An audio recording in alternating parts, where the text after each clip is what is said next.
আল্লাহর ব্যাপারে নিরাশ হবেন না, তার দয়ার প্রতি আশা হারাবেন না। যখন কোনো বান্দার জন্য দুনিয়া সংকীর্ণ হয়ে আসে, বিশেষ করে যখন আপনাকে মানুষ পরিত্যাগ করে, এবং বিশেষ করে এমন কেউ যার উপর আপনি আস্থা রাখতেন কিন্তু সে আপনাকে নিরাশ করেছে, সেই সময়ে জেনে রাখবেন যে আল্লাহ চাচ্ছেন আপনি তার শরণাপন্ন হন। এই পৃথিবীর সবচেয়ে সুখী মানুষ হচ্ছে সে যে আল্লাহর দিকে তার মুখ ফেরায়। আল্লাহর ব্যাপারে নিরাশ হবেন না, তার দয়ার প্রতি আশা হারাবেন না। যখন কোনো বান্দার জন্য দুনিয়া সংকীর্ণ হয়ে আসে, বিশেষ করে যখন আপনাকে মানুষ পরিত্যাগ করে, এবং বিশেষ করে এমন কেউ যার উপর আপনি আস্থা রাখতেন কিন্তু সে আপনাকে নিরাশ করেছে, সেই সময়ে জেনে রাখবেন যে আল্লাহ চাচ্ছেন আপনি তার শরণাপন্ন হন।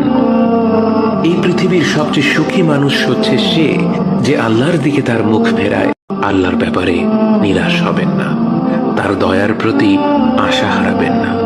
যখন কোনো বান্দার জন্য দুনিয়া সংকীর্ণ হয়ে আসে, বিশেষ করে যখন আপনাকে মানুষ পরিত্যাগ করে, এবং বিশেষ করে এমন কেউ যার উপর আপনি আস্থা রাখতেন কিন্তু সে আপনাকে নিরাশ করেছে, সেই সময়ে জেনে রাখবেন যে আল্লাহ চাচ্ছেন আপনি তার শরণাপন্ন হন। এই পৃথিবীর সবচেয়ে সুখী মানুষ হচ্ছে সে যে আল্লাহর দিকে তার মুখ ফেরায়।